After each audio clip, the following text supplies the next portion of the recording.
What about everything we've been through together? Love doesn't pay my bills, Lucas. Now please leave. Cynthia Eze grew up in a small village in Enugu state. Her father had died in a farming accident when she was 15. A tractor overturned on his way back from the farm and he was crushed instantly. After his death, life became even harder.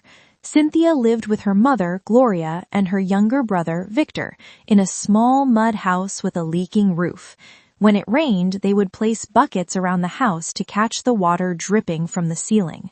Her mother tried her best. She sold vegetables in the market. She washed clothes for richer families. She did anything she could to put food on the table, but it was never enough. Cynthia had finished secondary school with good grades, but there was no money for university. So she started learning how to plait hair and sew clothes from the local seamstress. Her best friend, Amara, learned with her. They would sit under a mango tree every afternoon, practicing braids on each other's hair, dreaming of the day they would have their own shops. "One day we'll be the best tailors in this village," Amara would say, laughing. "Or maybe we'll move to Lagos and become fashion designers," Cynthia would add. They were dreamers, but deep down, they both knew that without money, dreams were just dreams. Before this story begins, please like, share, and subscribe. It helps the YouTube algorithm push this video to more people who love interesting African stories like this one. Thank you, dear viewer. Now, let's begin. The only bright spot in Cynthia's life was her boyfriend, Lucas. Lucas was a teacher at the village primary school. He didn't make much money, but he had a good heart. He loved Cynthia deeply. He would bring her family yams from his small farm. He would help fix their roof when it leaked. He would give Victor money for school supplies. "Don't worry," Lucas would tell Cynthia. "One day I'll save enough money to send you to university. I promise." Cynthia believed him. She loved him too. But love doesn't fill an empty stomach, and Cynthia was tired of being poor. Everything changed the December that Senator Professor Nnedi Chinedu came to the village. He was a big man in his early 60s, not just physically, though his belly hung over his belt like a sack of rice, but big in status. He was a senator, a professor, a man with 3 wives, 5 children, mansions in Abuja and Lagos, and more money than most people in the village would see in 10 lifetimes. Every Christmas, he would return to his village to reconnect with his roots, as he liked to say. But really, he just wanted to show off. His mansion in the village was the biggest building anyone had ever seen. 3 stories, a swimming pool, a gate with security guards. And this Christmas, he had sent his 3 wives to their own villages so he could have some peace and quiet. One morning, Cynthia was walking to the seamstress's shop when a black Mercedes SUV pulled up beside her. The window rolled down, and there he was, Senator Nnedi Chinedu, wearing a navy blue agata, gold chains around his neck, and a smile that didn't quite reach his eyes. "Good morning, my daughter," he said, his voice raspy. Cynthia stopped walking. "Good morning, sir." "What is your name?" "Cynthia, sir. Cynthia Eze." "Eze?" The senator's eyes lit up. "Who was your father?" "Matthew Eze, sir. He passed away some years ago." The senator nodded slowly. "Ah, yes, Matthew. I knew him. A good man. I was very sad to hear about his death." Cynthia didn't know if this was true, but she nodded politely. "Where are you going?" the senator asked. "To work, sir. I'm learning tailoring." The senator smiled. "A hard-working girl. I like that. Come to my house this evening after you finish work. I have something for you." Cynthia hesitated. "Sir, I don't want to disturb." "It's no disturbance," the senator interrupted. "I just want to help. Your father was a good man, and I want to make sure his family is taken care of." He gave her his address and drove off. Cynthia stood there, confused. When she got to work, she told Amara what had happened. "You have to go," Amara said, her eyes wide with excitement. "Do you know how rich that man is? If he wants to help you, let him." "But what if he wants something in return?" Cynthia asked nervously. Amara waved her hand dismissively. Men like that just want to feel important. Let him feel important. Take whatever he gives you and say thank you. So that evening, Cynthia went to the senator's mansion. The senator's mansion was even more impressive up close. A security guard opened the gate for her and she walked nervously to the front door. The senator greeted her warmly like she was an old friend. Come in, don't be shy.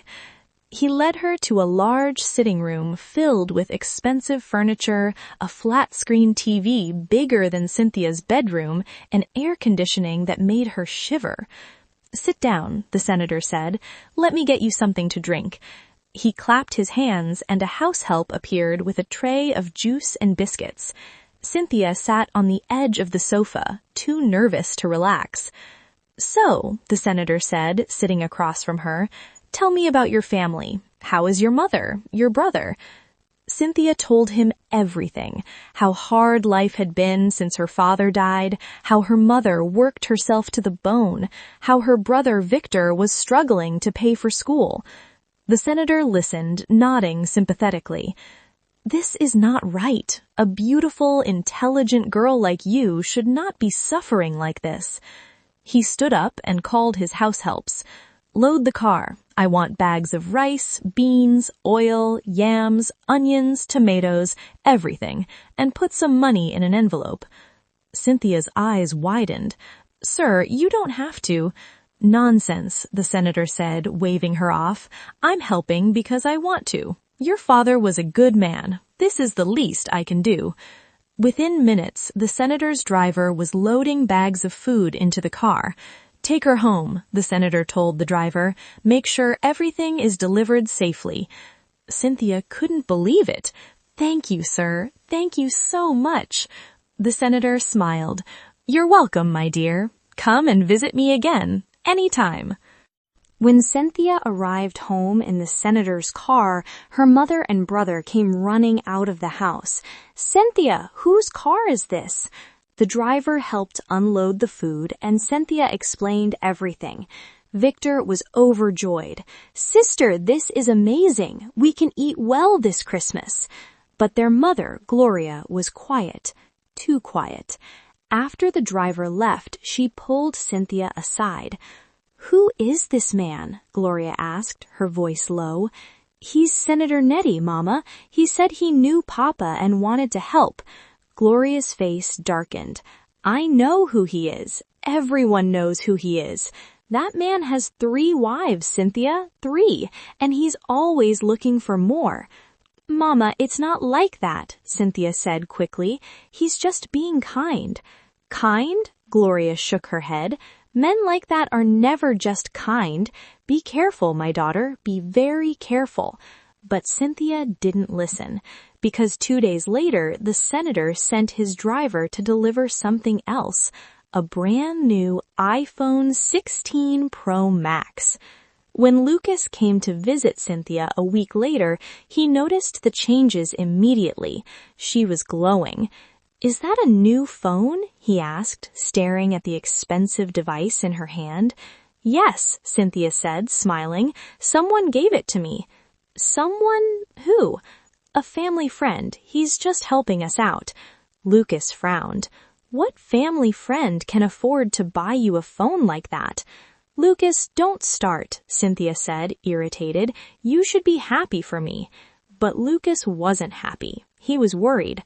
Over the next few weeks, he noticed more changes. Cynthia started wearing new clothes, expensive wigs, makeup. She even had her nails done, and she was spending less and less time with him. Cynthia, what's going on? Lucas asked one evening. You're different. I'm not different, Cynthia said coldly. I'm just tired of being poor. We're building something together, Lucas said desperately. I told you I would take care of you. I just need time. Time? Cynthia laughed bitterly. Lucas, I don't have time. I'm tired of waiting. I'm tired of struggling. So what are you saying? Cynthia took a deep breath. I'm saying, I think we should stop seeing each other. Lucas's heart sank. You're breaking up with me? Yes. Why? Is it because of this family friend? Cynthia didn't answer. She just looked away. Lucas's voice shook. Who is he, Cynthia? It doesn't matter. It matters to me. It's Senator Nettie, Cynthia said quietly. Lucas stared at her in disbelief. The senator? The one with 3 wives? Cynthia, are you mad? Don't call me mad, Cynthia shouted. You don't understand. He can give me things you never could. Things? Lucas's voice broke. What about love? What about everything we've been through together? Love doesn't pay bills, Lucas, Cynthia said coldly. Now please leave. Lucas stood there for a moment, tears in his eyes. Then he turned and walked away, and Cynthia watched him go, feeling nothing but relief. A few days later, Amara came to visit Cynthia. I heard you broke up with Lucas, Amara said, smiling. Good for you. You think so? Cynthia asked. Of course. Lucas is a nice guy, but he's poor. He'll always be poor. You deserve better. The senator has been very kind to me, Cynthia said slowly. He's even been hinting that he wants to marry me. Amara's eyes lit up. Then marry him. This is your chance, Cynthia. Do you know how many girls would kill to be in your position? But he has 3 wives already, Cynthia said. So what? Amara interrupted. He's rich. He's powerful. He can take care of you and your entire family. Your mother will never have to sell vegetables again. Your brother will finish school. You'll have everything you've ever wanted. Cynthia bit her lip. But what about love? Amara laughed. Love, Cynthia, wake up! Love doesn't build houses. Love doesn't send your brother to university. Money does, and that man has more money than you can imagine. Cynthia thought about it, and slowly she started to believe her friend was right. 2 weeks later, Senator Nettie came to Cynthia's house. He arrived in his Mercedes, dressed in an expensive attire, carrying gifts for the family. Gloria welcomed him reluctantly. Good afternoon, Senator. Good afternoon, Mama, the senator said, smiling. I have come to talk to you about something important. He sat down and looked at Cynthia, then at Gloria. I want to marry your daughter. The room went silent. Victor's eyes went wide, Cynthia smiled, Gloria's face went pale. Senator, Gloria said carefully, you already have 3 wives. Yes, the senator said calmly, but I can take care of 4. I have more than enough resources. This is not about resources, Gloria said carefully. This is about my daughter's future, her happiness. I will make her happy, the senator promised. I will build you a new house. I will send Victor to the best schools. I will give Cynthia everything she's ever dreamed of. Cynthia's heart was pounding. Mama, please say yes. Gloria looked at her daughter. My daughter, can I speak with you alone? They went into her mother's bedroom and locked the door. My daughter, her voice shaking, please think about this. You are a good Catholic girl. This man has 3 wives. The church will not bless this marriage. I don't care about the church, Cynthia said. I care about us, about our family. We've suffered enough, Mama. But at what cost? Your soul? Your dignity? He promised he would divorce the others for me, Cynthia said. Gloria shook her head sadly. Men like that never keep their promises. But Cynthia's mind was made up. I'm marrying him, Mama, with or without your blessing. Gloria's eyes filled with tears.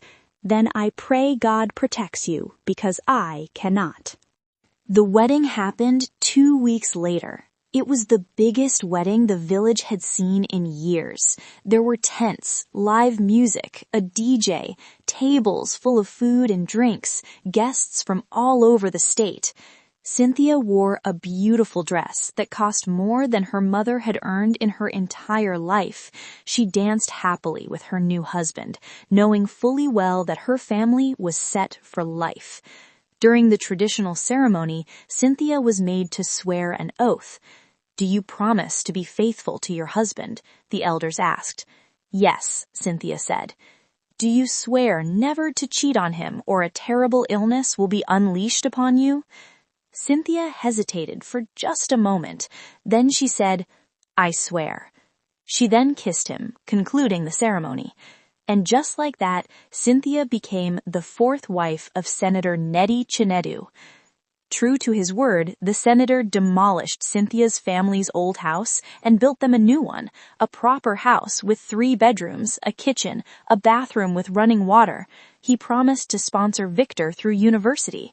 He even built a small shop for Amara, as Cynthia had requested. "See," Amara said, grinning, "I told you marrying him was the right choice." Cynthia smiled, but deep down she felt uneasy, because now she had to go live with him and meet his other 3 wives. When Cynthia arrived at the senator's mansion in Abuja, the other 3 wives were waiting outside for her.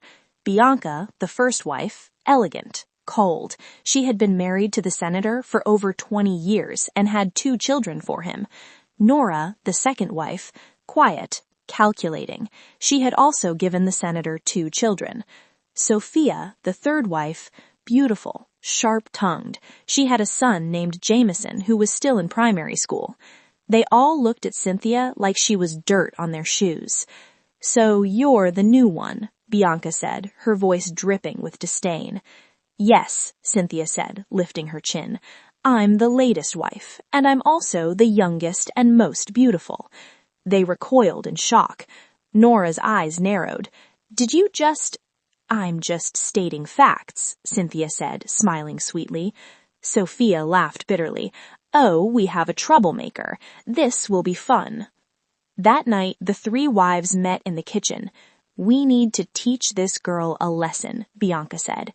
"Agreed," Nora said. "She thinks she's special just because she's new. Let's show her how things work around here." And they did. Over the next few months, the 3 wives made Cynthia's life miserable. They would forget to tell her about family events. They would gossip about her behind her back. They would complain to the senator that she was disrespectful. But the senator didn't care, because he was completely obsessed with Cynthia. He showered her with gifts, cars, jewelry. He even bought her a plaza, a shopping complex with multiple stores. He stopped sleeping with his other wives. He stopped spending time with them. All his attention was on Cynthia, and Cynthia loved it. A year later, Cynthia became pregnant.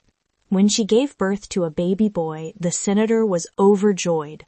"My son," he said, holding the baby, "my youngest son. We will name him George."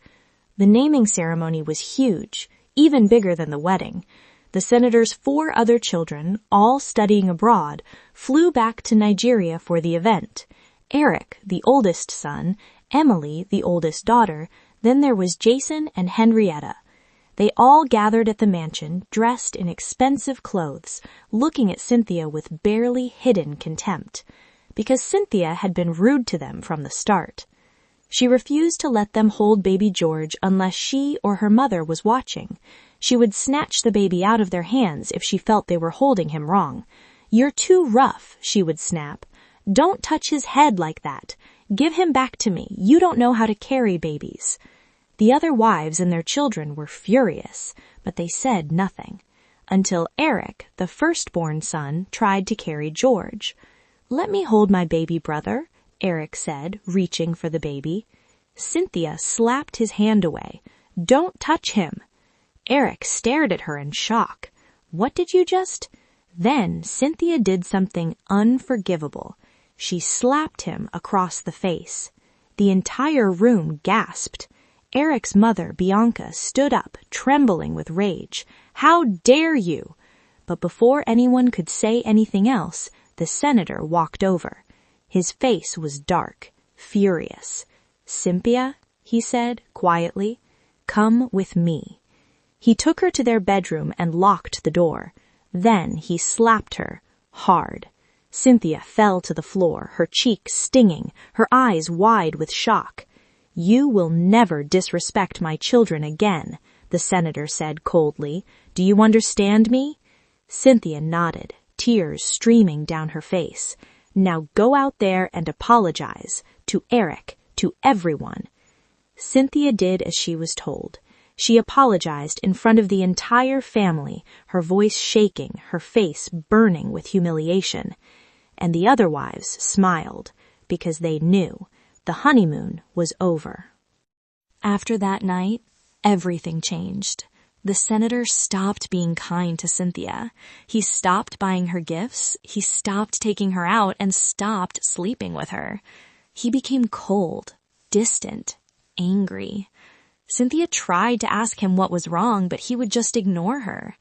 Then, 5 months later, he made an announcement. "I've decided to marry another woman." Cynthia felt like she'd been punched in the stomach. "What? But you promised I would be your last wife." The senator laughed. "I promised many things. Doesn't mean I have to keep them." "You lied to me." "And what are you going to do about it?"